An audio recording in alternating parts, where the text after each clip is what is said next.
Welcome. In this video, we will discuss about the Narmada Landscape Restoration Project. So what is this about? We will also go ahead and discuss about the geographical characteristics of Narmada. So this particular topic is important from the perspective of the various government schemes or the projects which comes from the government side. Along with that, it is also important from geography because river system is one of the topic which you read in your conventional syllabus, and apart from that the environment. So this is a topic which is overlapping at multiple section of your syllabus. So let's try to understand what this project is all about and how UPSC could be interested in this. So let's start. National Thermal Power Corporation, or what we call as NTPC, has signed a MOU with Indian Institute of Forest Management, Bhopal, to implement the Narmada Landscape Restoration Project. So this is why this particular Narmada Landscape Project Restoration was in news, because recently NTPC has signed an MOU with IIFM. Just a trivial knowledge that NTPC is actually a central public sector undertaking, which means it's a government undertaking under the Ministry of Power, and it became a Maharatna company in 2010. Maharatna means that it's the kind of turnover it actually produces is of a very high level. So Maharatna, so there are also something called as Navratna. So these are the kind of on the basis of the profitability, the turnover which any PSU is like providing to the government. Accordingly, Mini Ratna, Navratna, Maharatna, all these kind of categories has been created. So NTPC is a Maharatna and it is under the Ministry of Power. So these are certain trivial detail which you should know about the NTPC.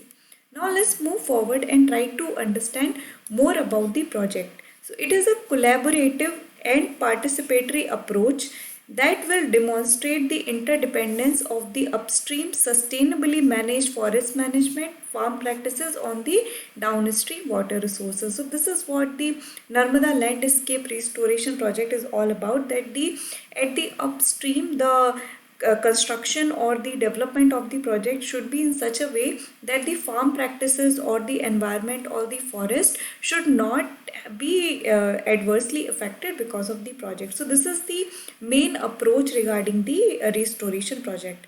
The project aims to establish an incentivization mechanism to maintain sustainable landscape practices in Narmada Basin. So this is how it's going to work. It is going to incentivize the efforts which has been put in place so that the sustainable use or sustainable land use practice is followed in the entire Narmada Basin. Landscape management means action from a perspective of sustainable development to ensure the regular upkeep of a landscape so as to guide and harmonize changes which are brought about by social, economic and environmental processes.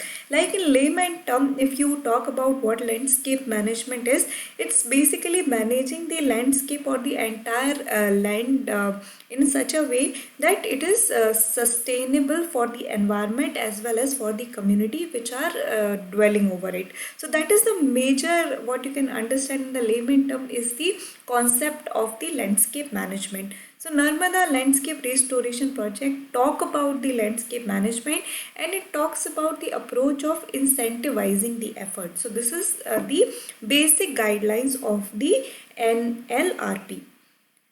Further details, so the program is in partnership in grant from the NTPC. So NTPC is the one which is going to fund it under its corporate social responsibility. So there is a CSR which like the PSUs as well as private company has to go through, like generally it was 2% of their profit, so they have to give in the social infrastructure. So NTPC is giving the fund for this particular Narmada Landscape Restoration Project under the CSR responsibility, and also the United States Agency for International Development, or what we call as USAID. So USAID is actually an agency of US which work in the infrastructure development basically of the developing countries. So USAID is along one of the partner which is providing the fund to the project.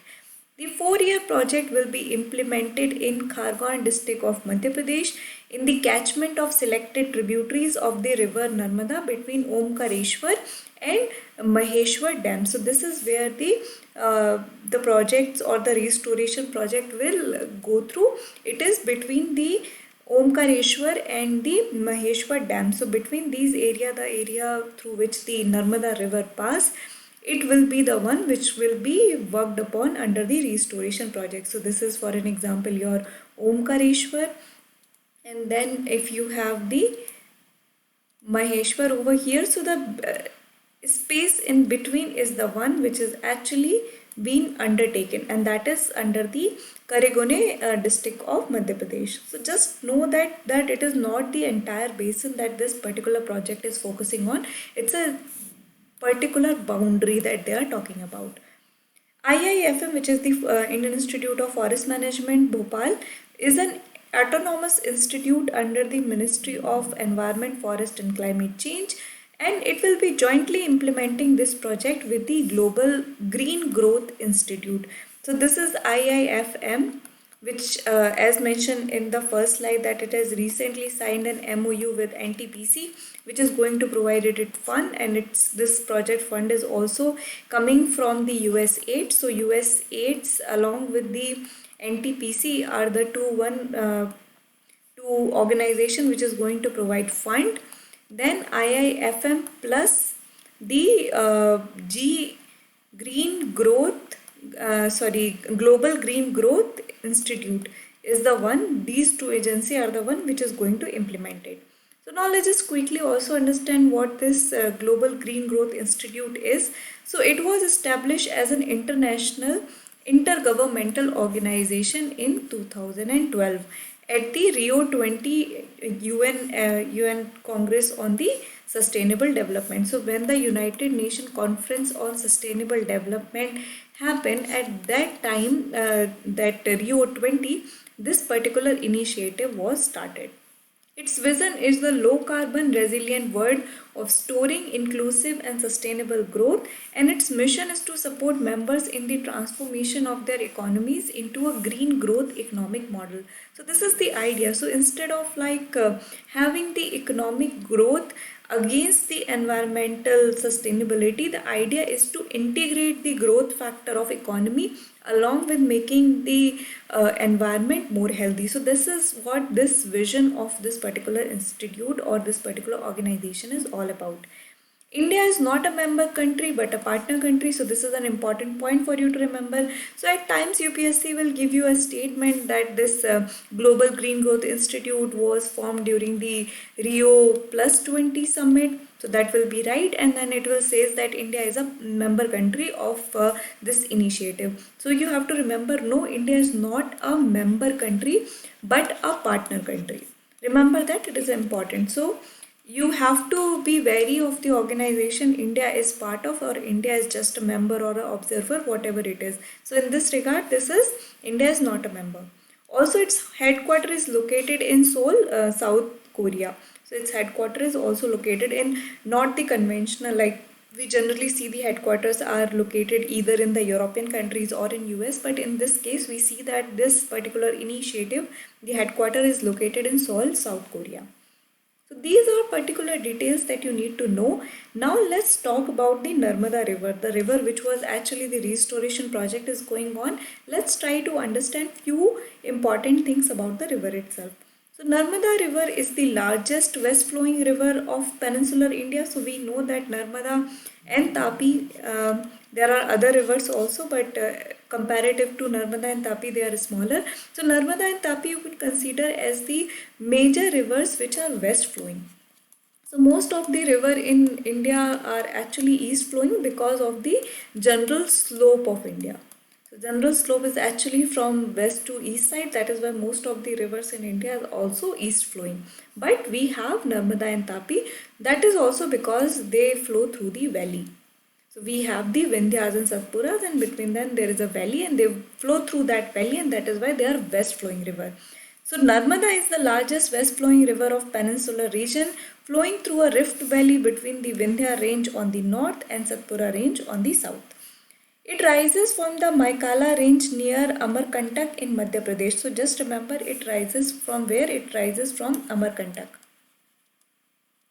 And when you are going through this particular topic in your NCRT, you would know that from the Amarkantak, the kind of drainage pattern that it follow is the radical type, which means that it flows out in all the direction. So the radical pattern is the one which is followed for the Narmada River when it start from the Amarkantak.